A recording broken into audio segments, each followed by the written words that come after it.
What's up, guys? Welcome to G Whiskey. My name is Jeff. Now, this is a channel where I offer my thoughts and opinions on a specific whiskey, and if you stick around to the end, I'll be giving it a score as well. If that sounds interesting, hit subscribe down below. And with that out of the way, why don't we jump into our review? Today, we're looking at the GlenAllachie 10-year-old Batch 4.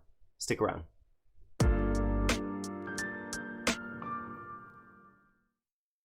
So we're heading over to Speyside today. We're back with another GlenAllachie, and it's kind of funny. I've only had this channel live for a few months now, maybe like 3 or 4 months, and I think this is maybe my 4th or 5th review of GlenAllachie, so definitely, guys, I keep coming back to quite a bit. Of course, that's not a problem. Solid distillery, they do make good stuff, but yeah, kind of funny. But in that sense, I have done a lot of the groundwork, just kind of introducing you guys to the basics of the distillery. But for those of you who are just tuning into the channel now, let's cover some stuff really quickly. So about 5 or 6 years ago, a guy named Billy Walker and some of his associates bought out the GlenAllachie distillery.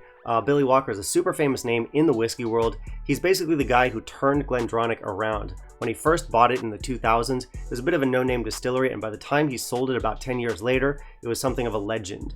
So after he sold GlenDronach and Benriach, he set his sights on GlenAllachie, and he's been working his magic there ever since.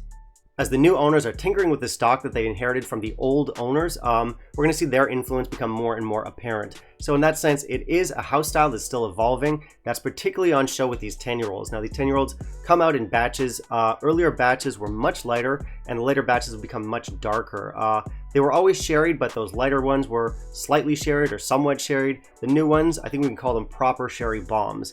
And the general consensus from consumers is that the new ones are better. Now, if you first bought it when it came out years ago, the original batch 1 would have looked like this. Nowadays, when you buy the batch 5, which is the latest, it's going to look like that. Now, I actually reviewed the batch 3 not too long ago, or actually a while back now. I think it was one of my first few videos on this channel. But yeah, anyway, I'll link it up there if you guys want to check it out. I remember liking it, but not loving it. I remember it wasn't quite as sherried as I wanted it to be, and I actually stopped short of calling it a proper sherry bomb.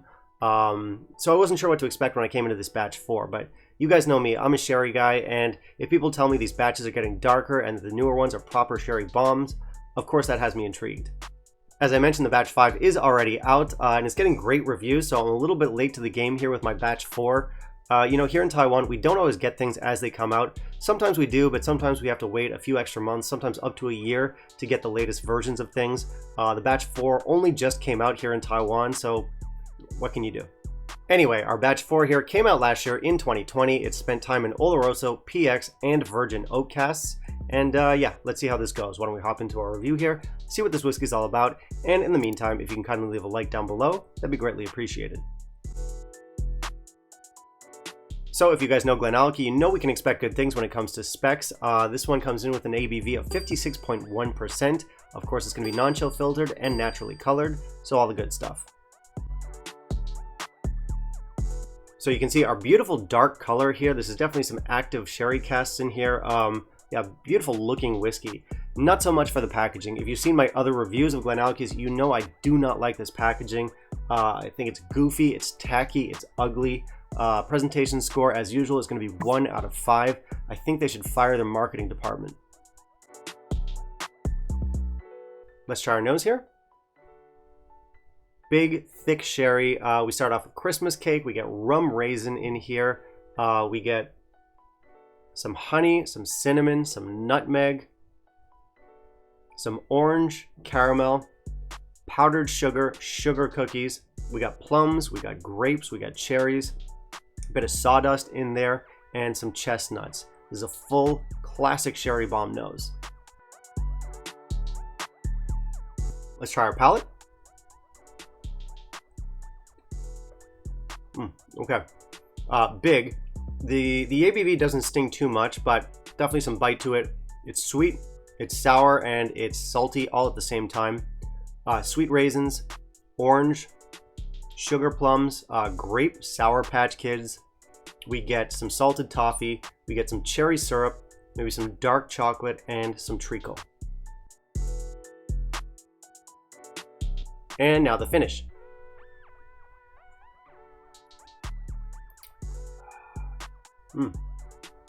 All right, so we're getting more herbal here.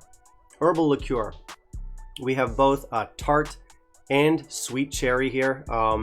We have some salt, we have some tobacco, orange dark chocolate, walnuts, caramel, strawberry sundae, some mint tea, and some wet oak. It's a pretty long finish, just big sherry here.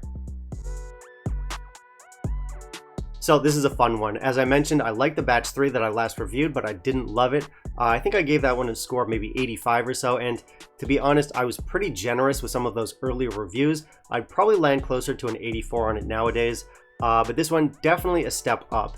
Now, I also remember saying that the batch 3 was just short of being a sherry bomb. It was a heavily sherried cask strength whiskey, but it wasn't quite a bomb. But that's not the case with our batch 4 here. With our batch 4, we are definitely in sherry bomb territory, which is great. Now, what you've heard is true. These batches are getting darker, and they're all the better for it. Not only that, I also get that sort of classic GlenAllachie sourness that I tend to find across their entire line.